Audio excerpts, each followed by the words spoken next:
Hello, everybody, and welcome back. I almost tried to start it myself.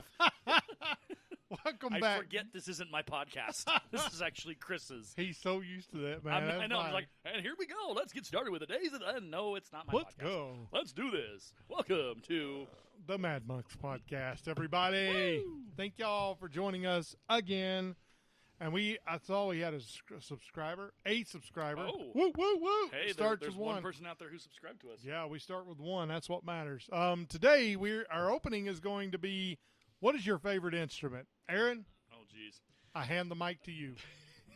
Metaphorically, I still have Metaphorically, It's right in front of my face. he's got his own. But I have the power of the mic. So I actually am biased because I played in middle school and for half of a semester in high school, I played the French horn. ooh, interesting. The French horn is a beautiful instrument. Mm-hmm. It is almost regal sounding. It sounds very royal and has just this It does. this sound that just Yeah. you just kind of you perk up and you pay attention. Yeah. It's not like a trumpet, like a dun, dun, dun, dun. It's a very deep, almost not really bass, but it's got that deep sound that kind of rumbles. Yeah. And it's a beautiful thing. The mellophone is the marching band version of it. Yep. And it looks like an oversized trumpet on steroids. It does, yeah. I've played it. It's exhausting. I imagine. I remember in high school being just like, this thing is huge. But it sounds glorious. So that's one. The other would be the piano. Oh, yeah. Again, I'm biased because I played piano as a kid. I took piano lessons for many years, Yep. up until probably third or fourth grade. The Man. problem for me is, and the people at home can't see this, but Chris can vouch, I have short and stubby fingers. And when you have short and stubby fingers and you try and play the piano, Makes it difficult. it's not easy. Yeah. So now, like, mind you, I love playing, like just plinking around, and I can make a pretty good sound with some chords and just kind of do some stuff. What's hilarious is for one of my rehearsals, I learned how to play the Free Willy theme. From the Michael Jackson song, the "Will You Be Me on the River Jordan," whatever.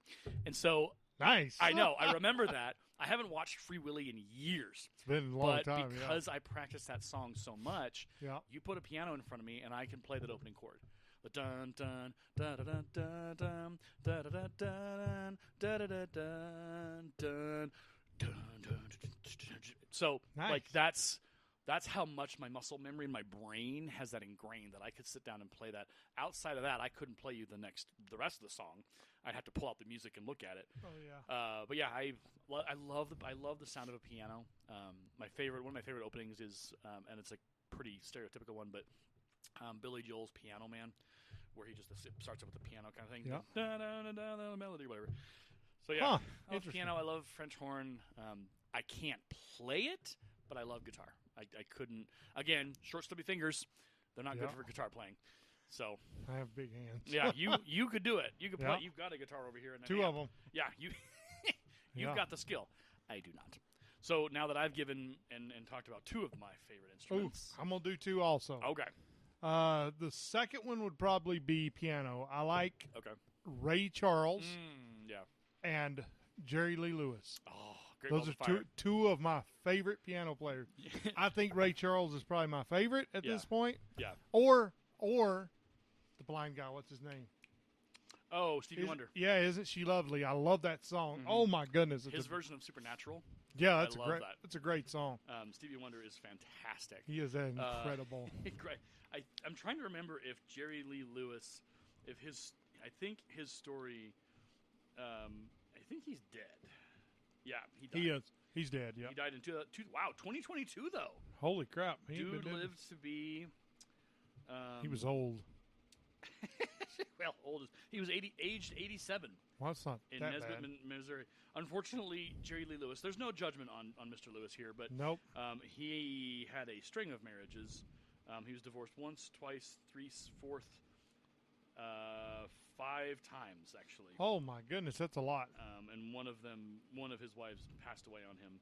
Oh, that sucks. But yeah, I think his story and his marriages are his personal life is not the greatest, but he was a brilliant piano player.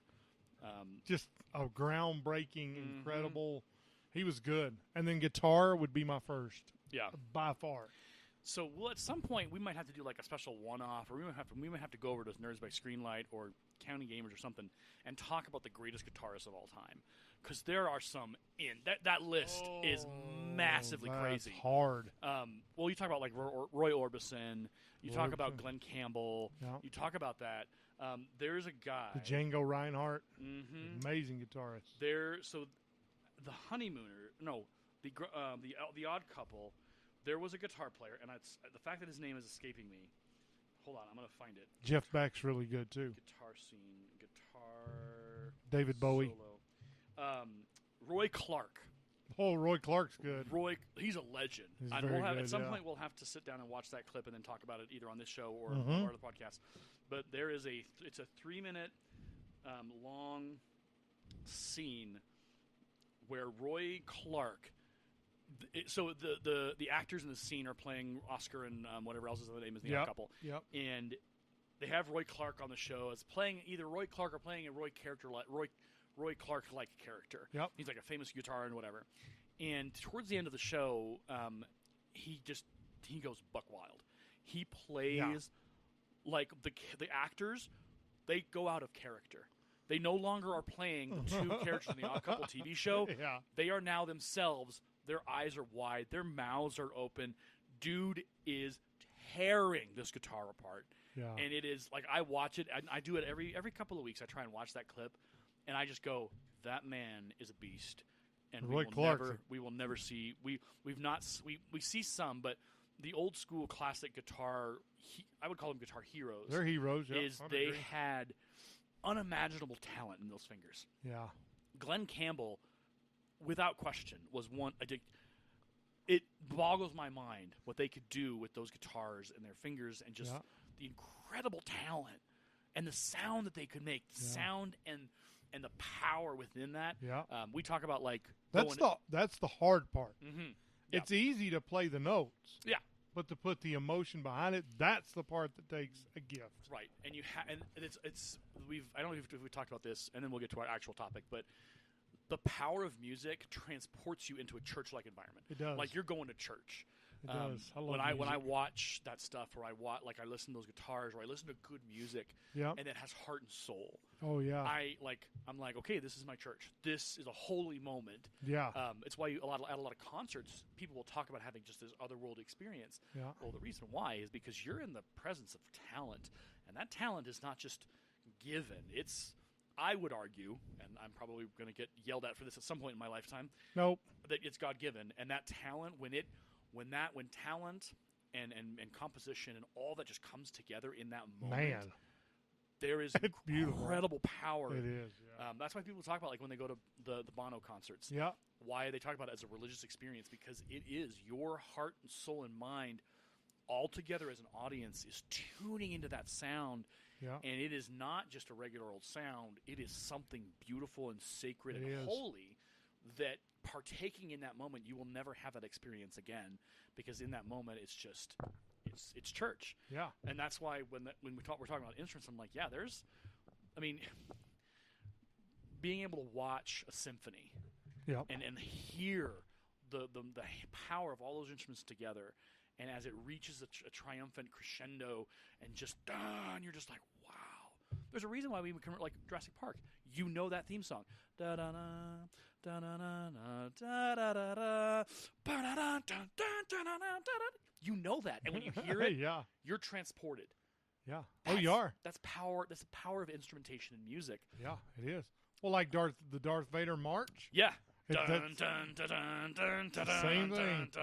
And when you hear it in the series and in movies and in the trilogy, you are instantly like, oh, it's on. Like, he's coming to kick somebody's butt. Right. It amps up, and it's.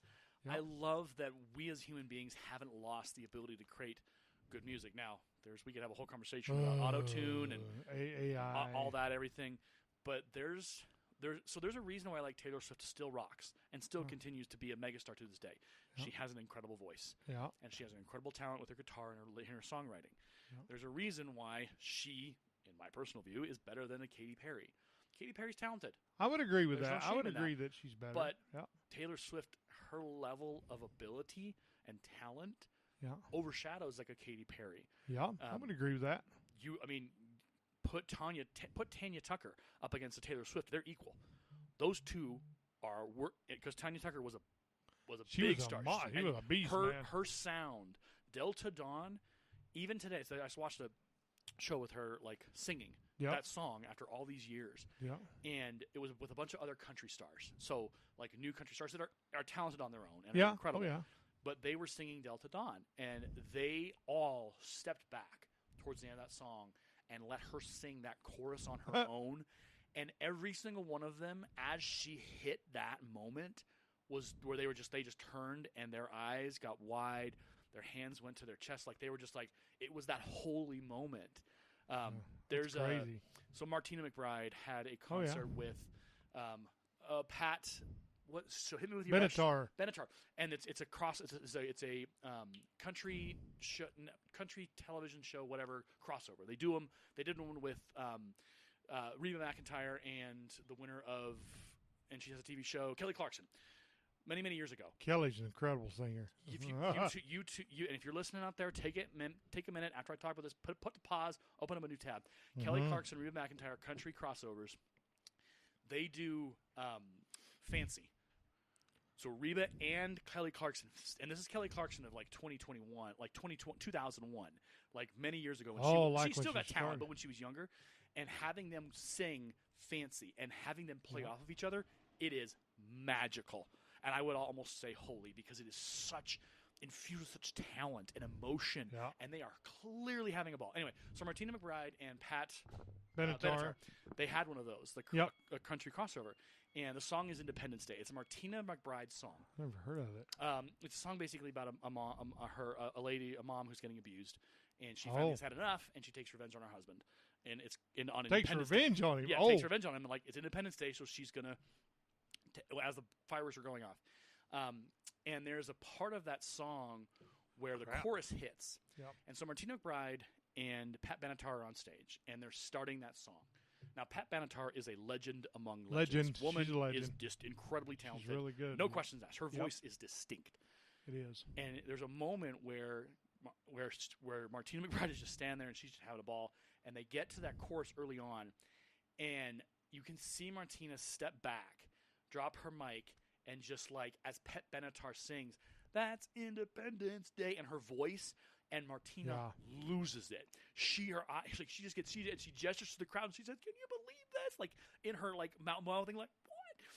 She's singing my song." And then Pat Benatar just kind of looks at her and says, "Come on, let's get back." What are you doing? But that was like that. I replay that again. Like I'll go back and watch that once, maybe a month or two, and it just, I don't know. We're getting off track a little bit, but the power of music and I think it'll kind of come into our conversation here. Is incredible, and it can be classical, it can be punk, it can be whatever. Don't matter. Music has an incredible ability to push into it. So I like Irish Celtic music. Have you ever heard the High Kings? Yes, I have. Very good. So good. Very good. And it's like that music. It's almost like it heals me. And so. We'll get to our main topic. Do we have an intro song? I can't remember. Do we? No, I don't do no. You haven't songs. gotten one. Okay. So no, I don't do that. That's a lot of work. It is. Okay. Oh my gosh. It's not okay. that So a little bit work. of inside baseball here. I produce a podcast on my school side called Create at Morgan. I have a bunch of podcasts. Yes, he does. And I have multiple theme songs. He does for several different shows. Yeah.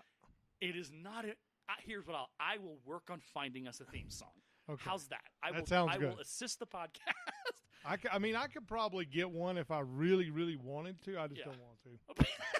I just don't want to. Well, I'm here to help. So, what is our topic for today? Since I think we're leaning towards it. We're getting there. Yeah, we're getting there. So, what is our conversation? What do you do when you want to give up? Okay, so take it off, Aaron. Go kick it. I think the music thing is a big part of that. So when I graduated high school in 2001, it's funny. We were driving home. We were moving our foster daughter to another foster home. You know, I can't talk about that obviously, but we were helping her move, and we were tuned into a radio station that I didn't know existed. But it's like King 109.3 or whatever. It's King. So there's Bob Radio, and then there's King FM. Yep. Didn't know King FM existed, But it was funny. She was like, "This is so much better than Bob." But it was funny. They were playing like Matchbox 20. They were playing all like the late 90s, early 2000s, later Stone 2000s Temple hits. Pilots. Yeah, like Oh, all I like that stuff. And she was just like, "Yeah, this is good music." I'm like, "That was the music. I grew up with that music when it was live. Some great music when it was coming out. Like that was." And she was just like, "Really?" I was like, "Oh, you sweet summer child." But it was the best. so so when I was in high school.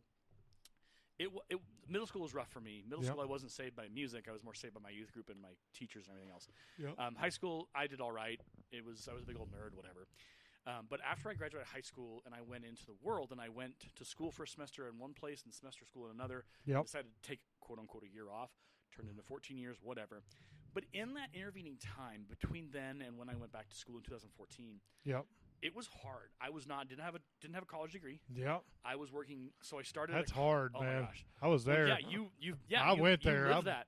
I know. So I would work in call centers, and nothing against call centers. If you work in a call center, there's no shame in that game. Goodness. But there was this dead end feeling for me that I was in a dead end kind of. It kind of feels that way, don't it? You don't have a lot. You can't without that bachelor's degree. All I had was my real world experience, and it wasn't particularly transferable because I worked for Verizon Business at that time, and Verizon Business corporate accounts, so $1 million plus, whatever. So we're taking incoming calls about contracts and stuff like that, and I learned a lot about how our contracts work, about how T1 lines work, and I T1, learned, go back. DS1, DS3s. I learned a lot about all that stuff. Oh, let's roll Thankfully, back that to the knowledge day. has faded and there's no need for it to have it anymore. No, but it was anymore. interesting because that knowledge didn't transfer. Yep. I couldn't take that outside Verizon Business unless I went to a competitor or went to a telecom company. Yeah, true. So all of that experience that I was getting without a college degree wasn't doing anything for me. And so a lot of times it felt kind of hopeless. So I would turn to music. I would turn to listening to jams and whatever else and things like that. And then when I got my hospital job as a housekeeping manager, that was a long 5 years of my life. So that was 2014. So it would have been 2009 is when I started working. Holy there. moly! That's a long time ago. So 2009 to 2014. That's 5 years. Is that right? In my brain? Yeah. Yep. Yeah. I'm doing the math in my head, so I'm making sure I'm accurate here. It's 5 years. Yep. It was really hard, and so oftentimes music was my consolation. It was my happy place. And I have to pull up my Last FM account and tell you what music I listened to during that period. But then when I went back to school, that's when it became a different kind of stress. So I would get on the light rail on the bus at like 5:45 in the morning. Ooh, there you go. Take the bus to light rail, get on the light rail at like 6:30, ride the light rail down to downtown Denver, get off the light rail at like 6:50, 7 o'clock. Good. Go and sit inside my classroom, wait for class to start. And all that time I had headphones and I was listening to music. Yep. Music saved me during that time. So when we talk about, I could honestly say that too. It did me too. Yeah. So you asked the question, what do you do when you want to give up? I mean, yeah, I turned to God. Like God was a huge part of my life, but to help, kind of what's the word I'm looking for? Reinforce that. Yep. Music was a big part of my life. I listened. I can actually find it if you give me a moment. Yeah, I'll give you a moment. You take as much time as you need. Well, in that case. This is my podcast. We'll take however long we there want. There are no rules. There's for no any rules of this. here. Okay. No, well, you say whatever you want. In that case, let me tell you how I really feel. Do it. About everything. Go ahead and do it. I got to find Last FM era. I am not afraid. I'm not afraid. You're not afraid? Well, good. I'm glad somebody's Yeah, I'm glad somebody's trying to listen to me and my needs. Okay, so I got to turn on the desktop feature of this site. I think Isaac's listening to you too. Oh, good. I'm glad somebody's listening to me. Maybe somebody will. Okay. Okay, so if gosh, good grief. Thank goodness we have. All right, I don't know what's happening here. I'm trying to get this to do what I want it to do. All right, so report. Jeez. You know what? You know what I don't like about websites? Yeah. Is how many different things they do to make you do what you like. Oh, I got to log in, I think. Yeah, I don't like that part. The way they do all that stuff. Like it loads in so many different things. Yeah. And it's just like, this is annoying. Okay, so reports. I don't want. I can block it if you need me to. No, I'm good. I'm good. I just gotta find.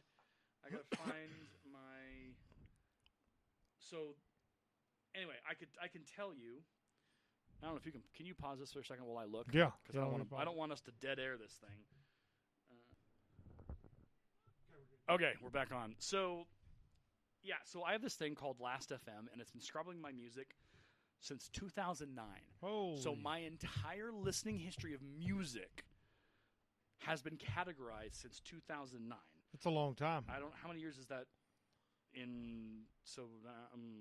it 10? No, it's more than 10. Oh God, 12? 14 years. 14. Whoa, 14 years worth of That's music a long listening. time. So in 2014, I went back to school. So let's take Yeah. a look at what music I was listening to. Let's see if it was any of the same stuff I was listening to. I clicked on the wrong. Dang It probably wasn't. I was listening to Dr. Dre, The Chronic. So Well, I listened to Christian music, but I listened to that too. right. Sorry, forgive me, Jesus. I like the beat. I like the beat. I like the beat. 2014. I'm trying to find my reports here. I don't know. It may have been earlier. It may have been like 2009. Let's see if we can get this thing to do what I want it to do. So it'll tell me. Well, I've said this, and now I can't do it the way I want it to do it. I got to keep going back. 2014. Okay. So artists. Let's see. Let's go tracks. So in 2014, my top track, and this doesn't make sense, was with 33 Scrabbles in the year 2014. Was the Star of the County Down. Huh. It's a live version of that song. Yep. And it's just a fun, crazy. If you're wondering what it is, so it's the High King Star of the County Down live. If you're out there listening, it's what you need to go listen to. Yeah, go listen to it. So 33 Scrabbles, which means I listen to that. If you take 12 months, that's more than twice a day, or more than twice a month, or whatever. It's a lot. That's pretty good, yeah. So the next song on that list that I listened to was Pompeii by Bastille, which I love that song. I also listened to Brave by Sarah Bareilles, which is a great song. Oh, that's a good song. Yeah. The Rocky Road to Dublin, 17 Scrabbles in a year. Yeah. And then WWE, The Time Is Now, the John Cena theme song. I would listen to that at least every other day on the drive-in on the bus. Man. I would be like listening to that and just kind of this is my time. My time is now. My time is now. Doctor Who theme, of course. Katy Perry's Roar. Get Over Yourself by She Daisy. I love She Daisy. Oh, I like Roar. If you've never listened to She Daisy, I haven't. No. Listen to some She Daisy. I listened to Blunt the Knives from the Lord of the Rings, the next sequels, where it's like Blunt the Knives, dun, da, da, ba, da. Yeah. I listened to that a lot. I listened to Let It Go, the Africanized version by Alex Boye. Survivor, I listened to that by Destiny's Child. I'm a survivor. I'm gonna make it. You got it. I'm not gonna give up. Now, I'm gonna work harder. Yeah, and that was in my ears throughout that year, and probably into the next couple of years. You kind of did similar to what I did, except mine was it was when I was working in the schools, and I was working at so it was right at that time where they were building the new middle school and they were transitioning. Yeah. But they needed somebody there to check it. Mm-hmm. So every 2 times a week I would go there, and it was at a point at that moment it was when my brother died. He had just died around that time. And so I was in a horrible amount of pain. Yeah. And I didn't know how I was going to make it. I was I wanted to give up. Yeah. I really did. Mm-hmm. It's almost like when you lose somebody, you want to just give up. Yeah. But I don't know. The music, I listen to a lot of Lecrae, Andy Mineo. Lecrae. Oh, my gosh, I love that guy. I love Lecrae. He's incredible. Music and lyrics are just... They're good. They're good stuff. They're very good. Yeah, and I listen to a lot of... I listen to a lot of different stuff. Believe it or not, I used to listen to country. Alan Jackson. I enjoy me... Now, here's the thing. It's like cough and die. I enjoy, like, early country up until, like, the 2000s. The new stuff, I'm not a fan of particularly. No, I'm not either. But I love up to like 2000, 2010. That's where I kind of generally. Yeah. I'll listen to some new stuff. I'm not saying I just don't even listen to it. I don't. But I love me some Vince Gill. I love me like Vince Gill's good. Some Reba McEntire. Reba's good. Yeah. It's just like Clint Black. A lot of those classics. I like Johnny Cash. Okay, that's he's old school. He's one of my favorites. We're going old school with that. But I don't like what's that, Merle Haggard? I don't like him. Oh, okay. Well, he has a couple of his songs are a little bit. Yeah, I don't like it. He had a bit of a bent sense of humor. He really did, yeah. And I just don't. Him and what's the other guy, the really famous one? Willie Nelson. No, I like Willie too. Okay. He was like way back in the day, probably in the 50s. Okay. Or 40s. What was his name? I forget his name. Okay. See, that tells you how much I don't like him. You've forgotten his name. Yeah, he's really big, though. He's one of the biggest country artists of all time. And he has Hank Williams. Oh, yeah. I don't like him. I just never have. He's an interesting fellow. There is that streak of rebel countrymen in that era. There is, yeah. And it's the unfortunate thing is that I'm a straight edge kind of guy, right? I've never had drugs. I've at a responsible age, I have consumed alcoholic beverages. Yes, me never too. to excess ever in my life. Me too. I saw my friends in high school that was their thing, and I was just like, I don't want to. That terrifies me. I don't want to be out of control like that. I want nothing to do with it. But I've never done recreational drugs. I've never done illegal drugs. I've never done abused drugs. I've never done any of those things because I'm pretty straight edge. I also had healthy fear of my parents, which who doesn't when they're in that situation? Well, I did. Oh yeah, no, I absolutely. I was terrified of my mama. I was like, no, I can't do that. And I didn't have really have an interest. I was just like, why would I do that? I've got enough to worry about with my grades. Exactly. And everything else. But again, different time, different place, different community. True. To what we see in 2023. That's a whole other issue there. Oh, yeah. But yeah, I never. So that straight edge part of me, when I hear that Merle Haggard or I hear those rebel streaks, those rebel kind of countrymen, sometimes I appreciate some of the humor. I'm like, oh, that's kind of funny. But, like, they're not on my rotational playlist. They're not, like, every day or every couple of days. I'm like, oh, I gotta hear me some Merle. Now, if you ask a country fan or a country lover, music lover, you are speaking blasphemy right now. They are up out of the chair. They are writing things down. They are going to send letters. They're going to make you know Merle Haggard was the great, and he was a legit legend. Is of the country world. Not my style. You can't speak about country music without having some Merle Haggard in there. That's true. But you don't have to like him, which is fine. I don't like him. But country, what I love about country is it spoke, and sometimes still does, but it spoke similar to what we talk about hip hop, right? So hip hop had a message. Yeah, I can see that. Early classic hip hop up till about like 2000, 2010. Then things started to kind of wobble a little bit there. It went downhill. Yeah, it's become rapidly. It's become more about other things than the actual struggles within like when you listen to the classic hip hop, you listen to those guys, they had a message, they had a pain, they had a struggle, they had things that they were upset about, and there is a message in that music, and you have to accept that you're probably going to hear some pretty even then you're going to have some coarse language in there. Well, yeah, because that was their life. Right, that was their reality. It was. And you can't ignore it.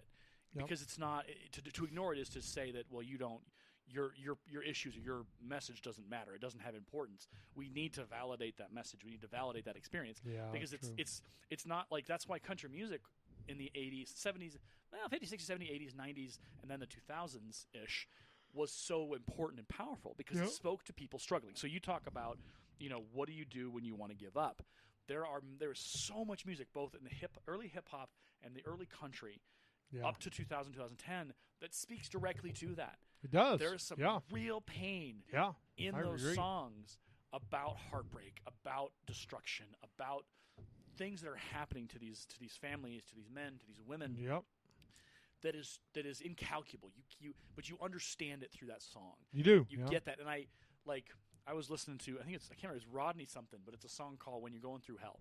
Yeah. And it says, when you're going through hell, get out before the devil even knows you're there. The lyrics, I gotta find the lyrics. That's pretty good. But that reminds me often. It's like, hell is sometimes life is hell. Sometimes it's rough. It can be. Like, it can be. It's not easy. But the power of Christ in that, I gotta find it. You're going through. I've never heard of it. Never heard that one. Rodney Atkins. Going through hell lyrics. Let me get you lyrics on this, because if I play the music, we're going to get copyrights in all the things. So here it is. So, those times when you feel like there's a sign there on your back, that says, I don't mind if you kick me. Seems like everybody has. Things go from bad to worse. You think they can't get worse, but then they do. Verse 2, you step off the straight and narrow, and you don't know where you are. Use the needle of your compass to sew up your broken heart. Ask directions from a genie in a bottle of Jim Beam, and she lies to you. That's when you learn the truth. And here's the chorus. If you're going through hell, keep on going. Don't slow down. If you're scared, don't show it. You might get out before the devil even knows you're there. I'll keep reading. It's actually pretty good. Yeah, it's taken out of the song. I mean, the song is a lovely song. That's break it. I love it. Verse 3 says, I've been down deep in that darkness. I've been down to my last match. Felt 100 different demons breathing fire down my back. Ooh. And I knew that if I stumbled, I'd fall right into the trap that they were laying. Yeah. But the good news is there's angels everywhere out on the street holding out a hand to pull you back up on your feet. The one that you've been dragging for so long, you're on your knees, you might as well be praying. Guess what I'm saying? If you're going through hell, keep on going. Don't slow down. If you're scared, don't show it. You might get out before the devil even knows you're there. Turn. And the chorus continues. And nice. I think that's the end of that song. But that's like some good lyrics. Well, that's like early country. Like that's late. I don't want to say. Actually, I could probably tell you when that came out. If you're going through hell, release date. When was it released?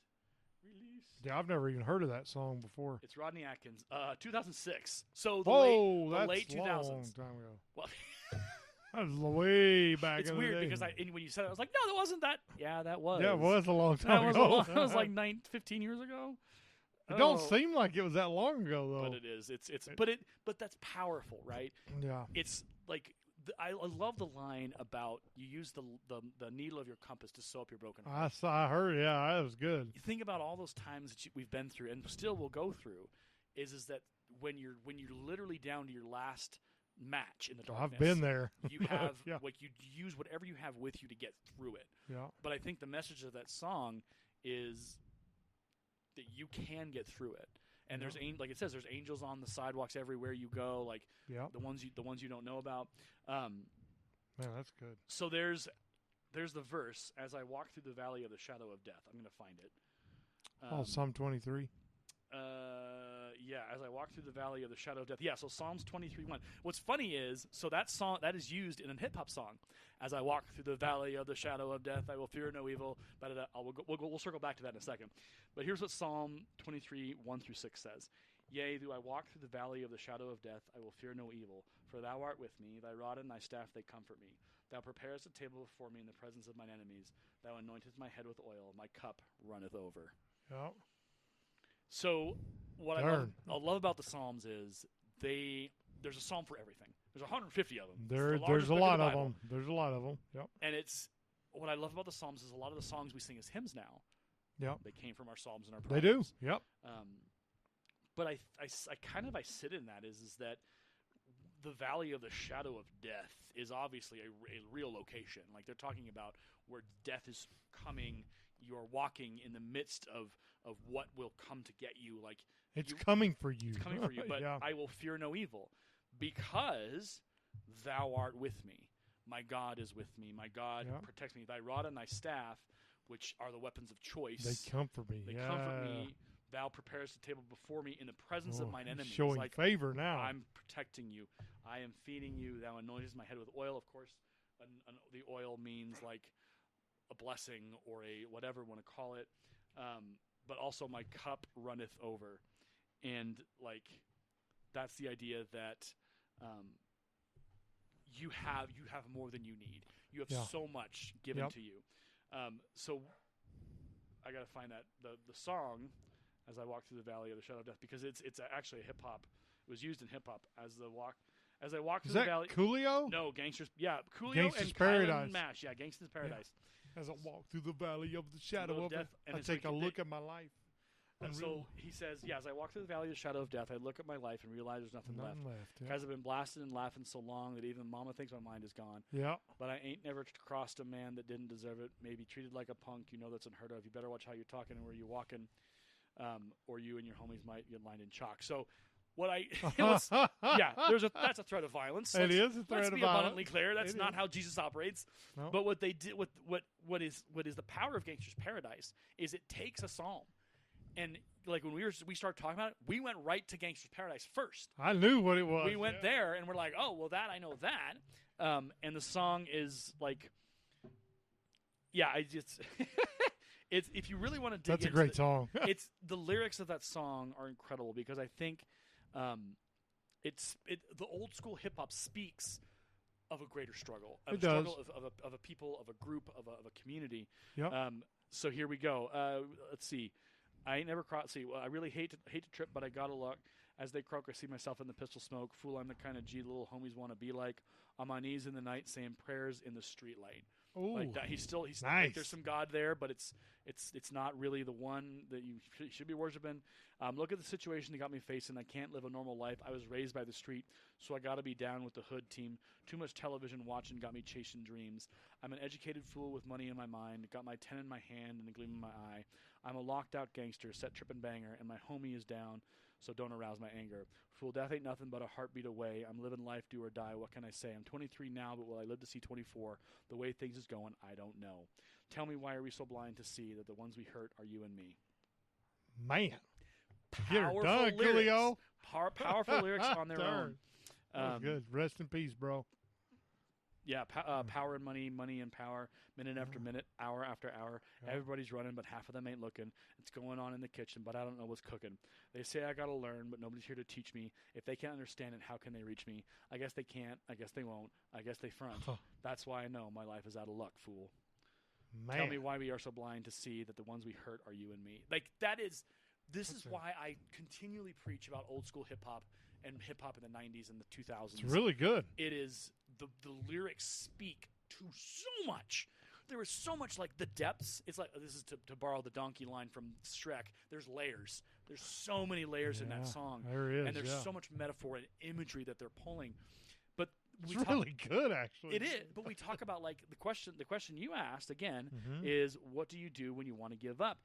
Clearly in this song, the character who's singing is stuck between, well, I want to be better, but this is what I've known for my entire life. I've been raised by the streets. I've been raised by the streets, Yep. and I can't get out of the streets.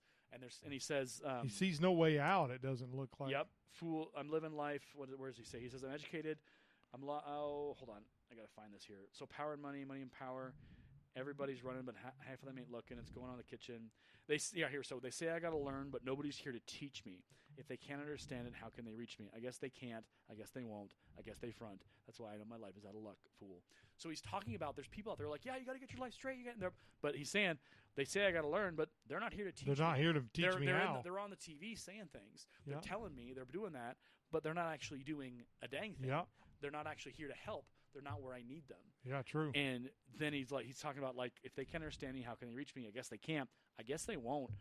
I guess they front. Like, they're fronting an image of, oh, I'm here to save, I'm here to help, but they're not actually going to get down in the dirt. But they're not there. And I think that's a part of, like, what the interesting. question of what do you do when you want to give up is you got to find your people.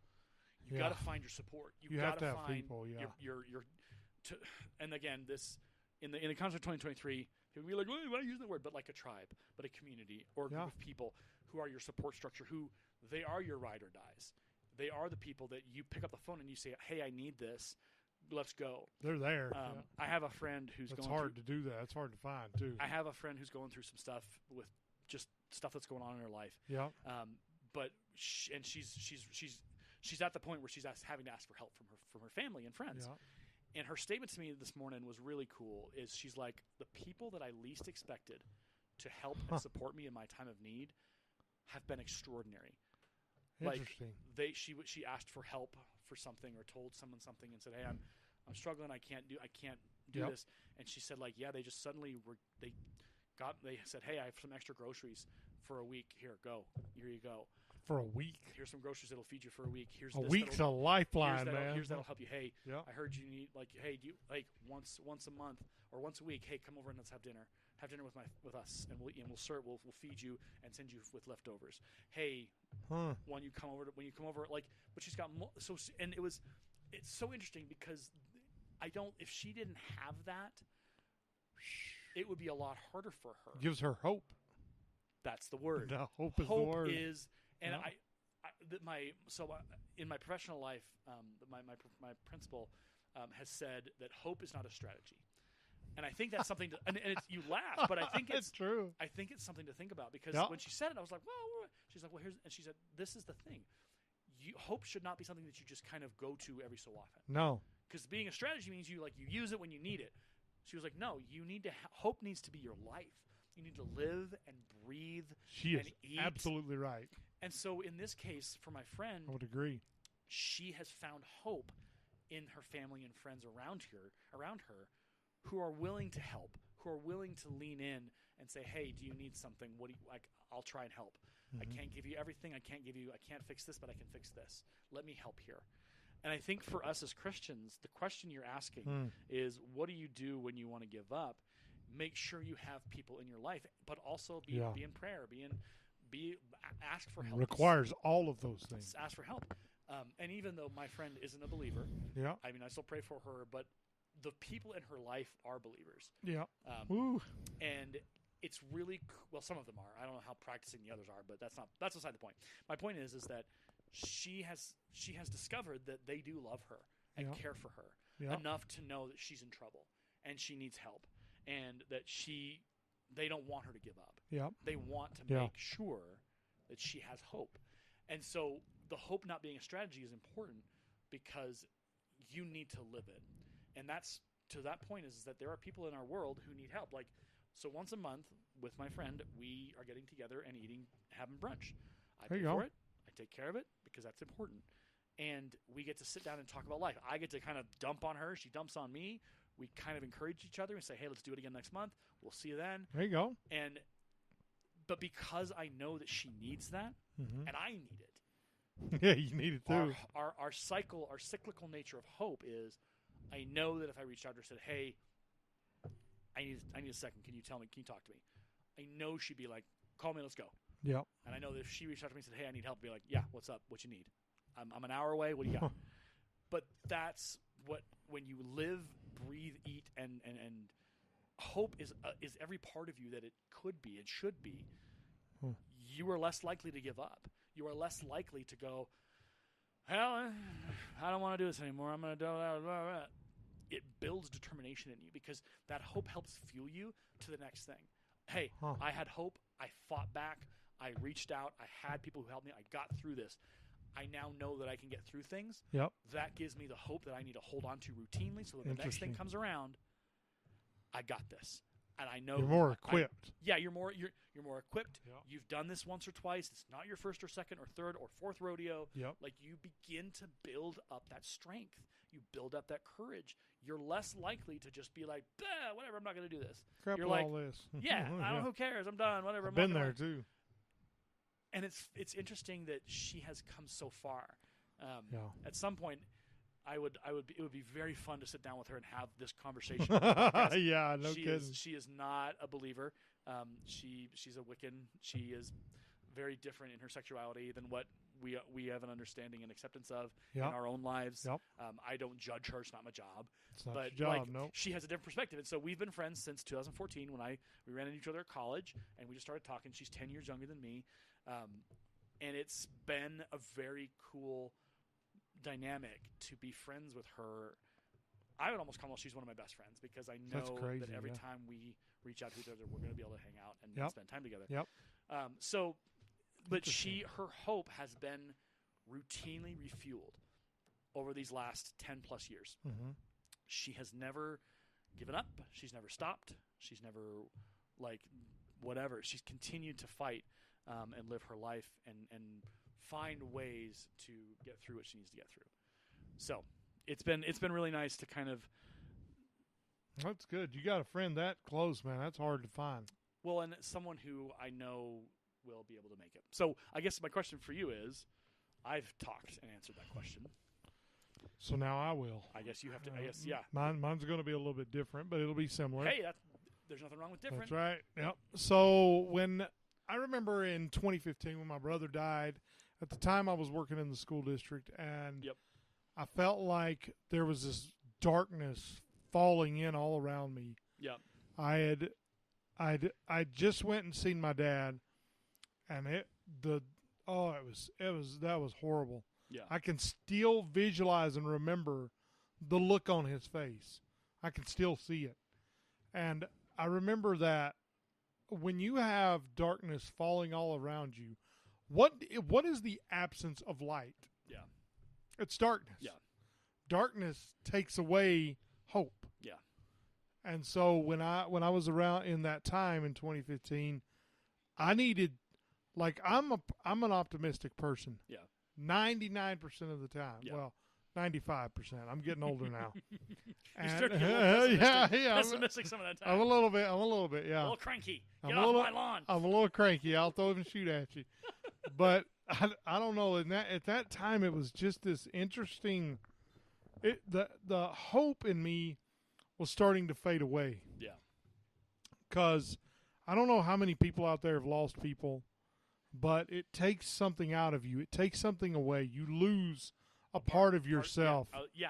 You lose a part of yourself. Yeah. And you can't ever get that back. You can't. Because once they're gone, yeah, that piece of your heart, it's no longer being fed. It's no longer being. Yeah. It just starts to die, and you feel that. Yeah, and that's you the do. grieving process is. Yeah. How do you take that piece of them, so that it doesn't continue to hurt you, and how do you take that out of your heart so that it can be replaced by another someone? But how do you take that piece of them and honor them? And how do you So here's what happened to me. Okay.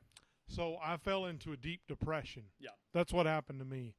And I remember the moment that God came down and reached directly into me and fixed what was broken. Mm-hmm.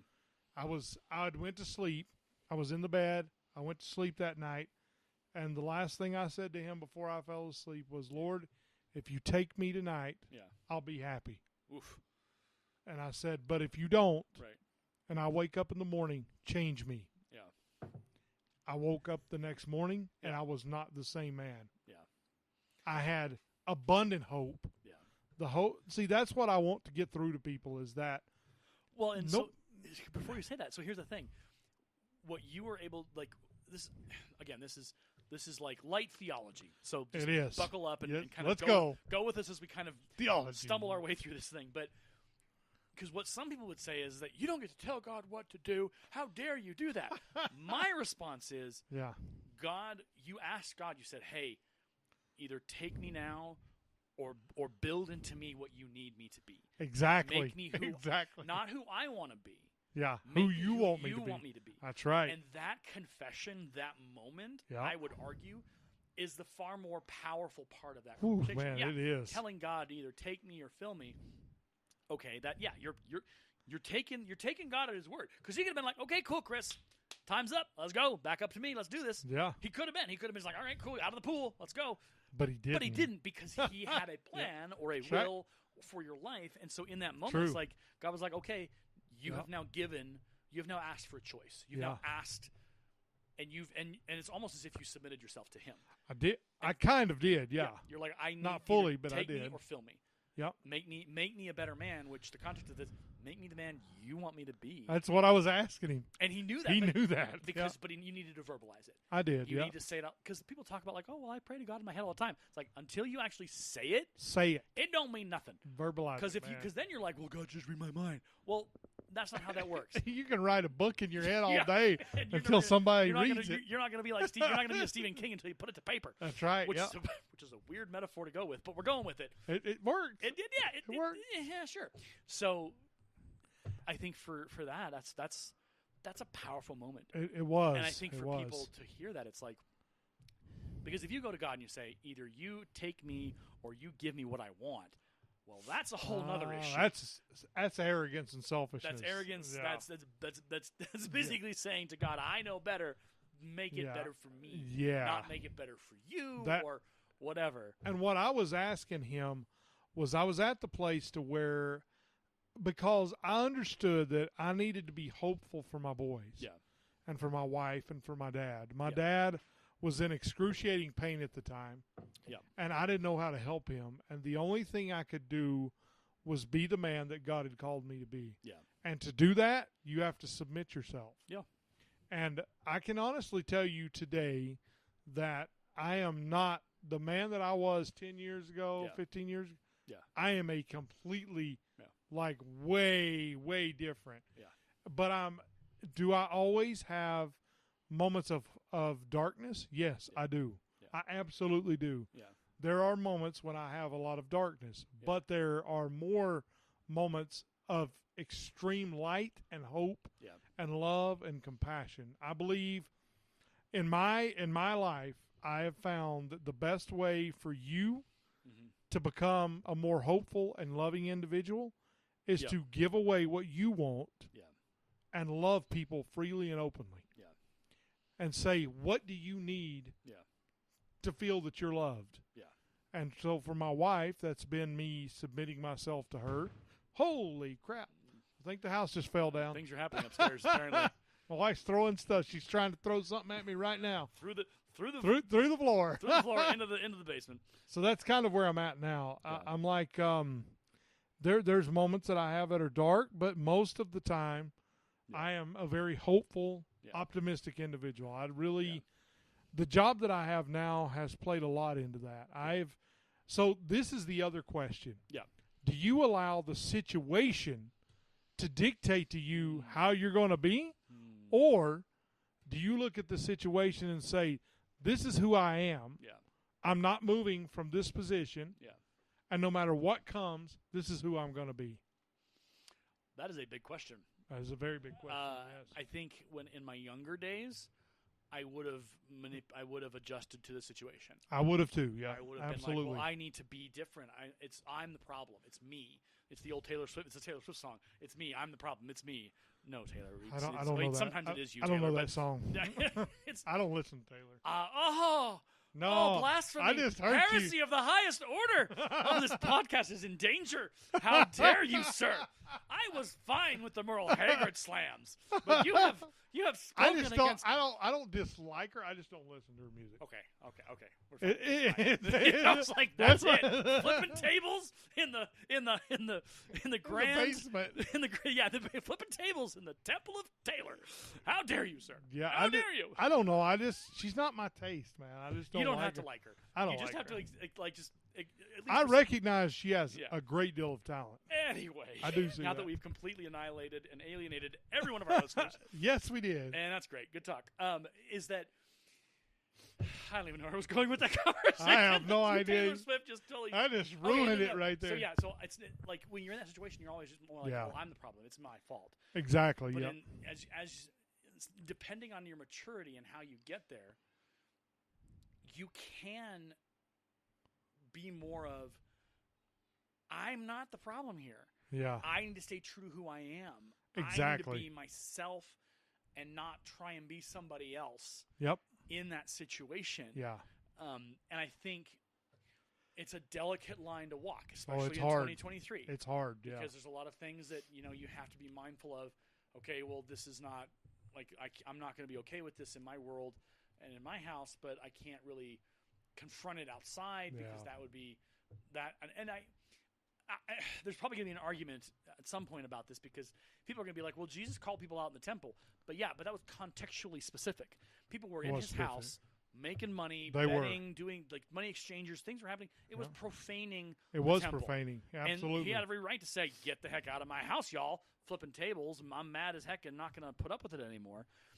So I think I liked it. Yeah, it's kind of rebellious a little bit. Well, people call that the rebel Jesus. Yeah, and that's why I say sometimes I'm a rebel Jesus follower. Sometimes I follow the rebel Jesus on occasion where I kind of get a little agitated and start to get. I get a lot agitated. Yeah, a little. Yeah, okay, I'll admit that. But I like the thing about it is that you have to be mindful of how much you're willing to, or how much you can. The word's not subordinate. I'll find the word in a second. Like give up of your values.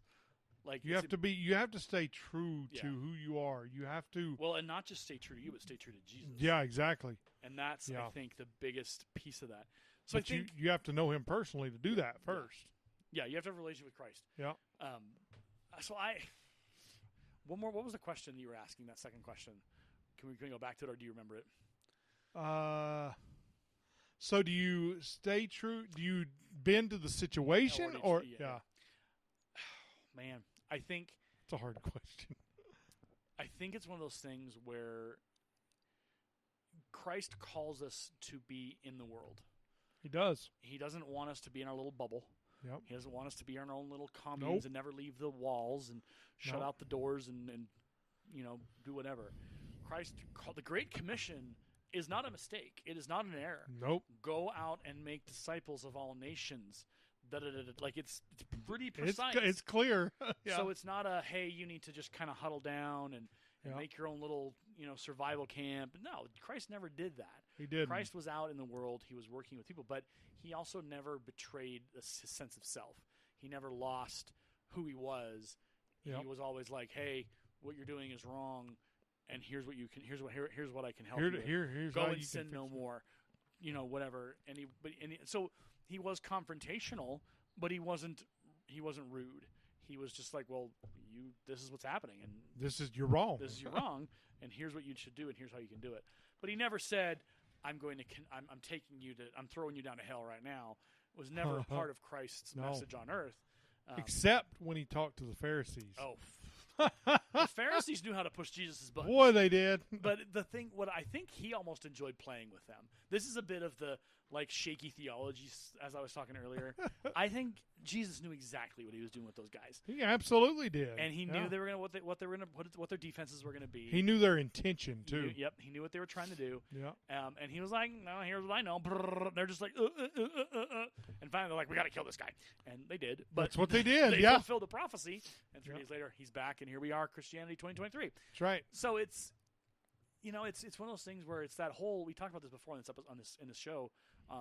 Previous episodes, the WWJD bracelets. Yeah, I've seen a couple of those on kids. I have too, and I'm like, it's still around. That's awesome. It's still good and kicking. Yeah, but I think it's a starting point when you look at a situation or you look at addressing a conflict or trying to figure out where do I go from here. Yeah, I think that first question is, what would Jesus do? And we have enough of knowledge of his teachings, of his journey, of his mission, and all that to know the Gospels and all that. We know what he would generally do. But sometimes you have to discern a little bit, and you got to go, well, Jesus did this, which is sort of similar to this. Yep. But I got to determine exactly what it is. Yeah. So it's difficult sometimes to know because there's people out there who are like, well, you just need to do this. You just need to be this black and white. Meh. And while I can agree with that to a certain extent, to some degree, yeah, I also know that loving people isn't clean. Loving people who are outside of your... Loving people isn't clean. It isn't. Goodness. It's not. That's pretty good. It isn't because I think true. a lot of people, and this came out of the 90s and the 2000s, yep. people's idea of doing missionary work or doing evangelical work was, it'll just be sunshine and rainbows and unicorns, and it'll automatically happen. Nope. It'll work, and I'll tell people about Jesus, and they'll come right to Jesus. It's like, nope. You don't know how people work, do you? No. And I think that's the thing is that people have to know that to love all and to love those who Christ asks us to love, which is everybody. Yep. It ain't clean. It's messy. It's really messy. It is a lot. It's full of a lot of how does my love look, or how does Christ's love look? Because people talk about love is love is love. In tying into the Christ message, which is always dangerous to take those two things and try to mash them together. It is, yeah. I think it's shaky at best, and at worst, it's offensive. Because Christ's love was full of calling people out. He called their sin out to them. From disciples to apostles he did to all everybody. Christ called them out. And he's like, "Yeah, you denied me 3 times, bud. What the heck?" And what were you thinking? I'm sorry. Then he starts cursing. Right. I don't know him. Right, I don't know that guy. What are you talking about? And then so Christ is like, "Dude, you did this, and this wasn't imagined. It's real." And so I think people we think about Christ's love as, just love, love, love, love, love. It's like, yes, but at a certain point, that love comes with consequences. It does. This brings up a song.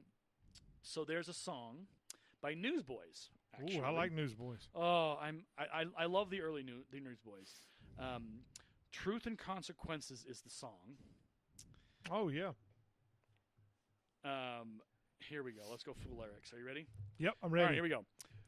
Poster child for the Christian single, dumped on more than a birdhouse shingle, tired of the same old crowd, she starts to mingle where she don't belong. All God's bachelors hanging in a bunch, wolves in wool light beat into the punch. Score another knockout, barely bought her lunch. What went wrong? Let's talk about real life, truth and consequences, and coming to our senses, and lies we'd best unlearn. Let's talk about real life, truth and propaganda. Are you really going to stand for a love that waits its turn? So it's talking about waiting, true love waits, and stuff like that. Yeah, exactly. But it also speaks to love is not just love. No. Love is you've got to be able to speak to someone in love if something's going on, or you're like, hey man, I love you and I'll continue to hang out with you, but you're going out to the bars every night. Like you're doing this thing where you're coming home drunk. Or, you shouldn't be doing that. I'm having to pick you. Like, man, we can't keep doing this. I can't keep allowing or engaging your behavior and promoting and permitting and permissing it. Yeah. Like there's got to be a breaking point. There has because to if be. you make the argument love is love, then you'll just keep doing it and helping that person out and enabling them. That's what I was looking for. That's the word. Like their bad behavior or their negative whatever. Yeah. And that's so love is not just love is love is love. Love is we love our enemies. We live in love, but love is not pretty. Love is harsh. Love can be. Love can be. Hey, I can't stand by you while you do this. Yeah. I've asked you. I've told you. I've encouraged you. I've tried to tell you why this is not a good thing, and you've routinely rejected what I've asked you until I can't stand next to you. Yep. I'll be here for when you're ready to come back from this edge that you've put yourself on. I'll pull you up if you put a hand out. Yeah. But you have rejected every effort of mine or others to help you come back from the breach or back from the edge. And that's love is saying, call me when you're ready. I will be here to pull you up, but you don't want to be pulled up. I'm trying to pull you, but you keep slotting my hand away. True. And so that's interesting. What I say is love isn't clean. Love is messy. Love is ugly. Love is like I was talking with my friend this morning, like there is a family relationship that has been broken for 3 years in that family. And so that's a messy kind of love. Will it ever resolve? I hope so. Yeah, we hope but it she does. Doesn't know. She's like, I don't know if it'll ever get fixed. And so in that way, there's love there, but it's been broken. And so sometimes love has to be repaired. Love has to be reborn. Love has to be rebuilt. Tore all the way down and rebuilt. Start from the foundation again because that love has been skewed or that love has been poisoned or whatever. So it's interesting. It's very interesting. Yeah. That's crazy. In answer to your question, I think what do you do when you want to give up? It's you have to embrace the idea that you can continue, that you can keep doing it. You have to see that. Yeah. You have to personally go, I can do this. And that would come from reaching out to your support team. When people tell you your support group or whatever, your friends. True. Yep. But you have to choose your friends wisely because you'll have friends who will drag you down. Oh my goodness. I have examples in my life and others' lives where I've had to have conversations with people about like this person's dragging you down. They are preventing you from being successful. Oh no, man! I'm like, I'm looking at. Your I can see it, man. I can see it. Like there's a lot of evidence here to suggest that this isn't gonna work. Yeah. And so it's just. My wife was the one that helped me to do better. Yeah. Because it was her and my dad. When I first started my YouTube channel, I was like, okay, I've done like 40 videos and I only got 20 subscribers. Yeah. And so I kept working. And at one point I said, okay, I'm done with this crap. I'm tired of this. I'm not doing it no more. Yeah. And then my wife's like, honey, what are you talking about? You're not doing this no more. You're good at this. Why don't you just do it? Yeah. And so I kept going. My dad's like, son, I love watching your videos. Yeah. He was my biggest fan. And it was, I don't know. I think a lot of what he taught me is why I keep going. Yeah. It really is. Because there's days I want to give up. I don't want to do it no more. Yeah. I don't always like technology. There's days when I don't. I think the kind of the encapsulating statement is that life and love isn't clean. It isn't. Neither of those things is going to be simple, black and white. Nope. Yes and no. It's life is a struggle. Yeah. Life is a struggle. Life is colorful. and sometimes it's red, bright red, angry. Sometimes it's orange. Sometimes it's blue. Yeah. Sometimes it's yellow, orange. That's true. It's all the sometimes colors. It's purple, and you're just like, life is colorful and love is messy. There you go. Life is colorful and love is messy. That's a good way to say it. Yeah. And sometimes your painting of your day looks like a Picasso. Sometimes. Other days it might look like I don't even know. Looks like somebody Like took a photorealistic. Yeah. It's great. Like it's all smiles. And other days it's like stick figures. yeah. It also can be the case. Yeah. But I think the message of this is, like, between the two of us, we've always relied on Christ. We've always found our way back to Him. Yep. Always. And my wife and I have these conversations where I'm like, you need to turn that over to God. And, like, people who are not believers are like, well, what does that even look like? It's like it's an actual verbal prayer of, God, I can't keep doing this. I need you to take this from me. I need you to walk with me on this. I need to be able to know that this is not in my sole possession, that you are going to shoulder this with me, that I am going to get through this with your help. And it's a powerful thing when you acknowledge that you don't have to do it alone. It's true. If your only friend or only piece of support that you have at the moment until you find more is that Christ is there walking with you through His sacrifice on the cross, and his whole force and power is behind you and getting you through it. That's what you sometimes have to depend on. And does that suck? Certainly, but God's there, Christ is there, and you will make it. You will make it. It is not impossible. You can. I told my students this all the time. I said, you are possible. Yeah. You are absolutely possible. There is a way to get through this. There is always a way. You're not done. There's always a way. Yeah. You're not finished. The world needs your future, and your future needs the world. So let's do this and let's make it happen. So it's the easier said than done part is keep going. Don't look back. Yeah. Don't look back. Yeah, don't look back. Remember, but don't look back. Get out of there before the devil even knows you're there. That's right. And yeah, I'm going to come back to those lyrics a little bit later in the week and just like look at those, because that country song is almost like you could call it a Christian song. You could. It's pretty good. It's got some Christ. Yeah. It's got some Christ and Jesus in there somewhere. It does. Which is always, I think, a good element of a good song is it has the idea that there's a bigger picture. There's a bigger part of this. Yep. There are bigger. The Creator is out there, and He's there with you. I have nothing else to say. Yeah, I got nothing else. I'm done. We're done. Stick a fork in us. We're turkeys. Yeah, Thanksgiving is 2 weeks away, so we'll be turkeys then. Yeah. Thank y'all for listening to us. My name is Chris. My name is Aaron. And until next time, everyone, we love that you've been here with us. Yeah. Won't you be our neighbor? Let's live life colorfully. That's right. And let's love messily. There you go. Rock on. Rock on, y'all. Until next time. Peace out.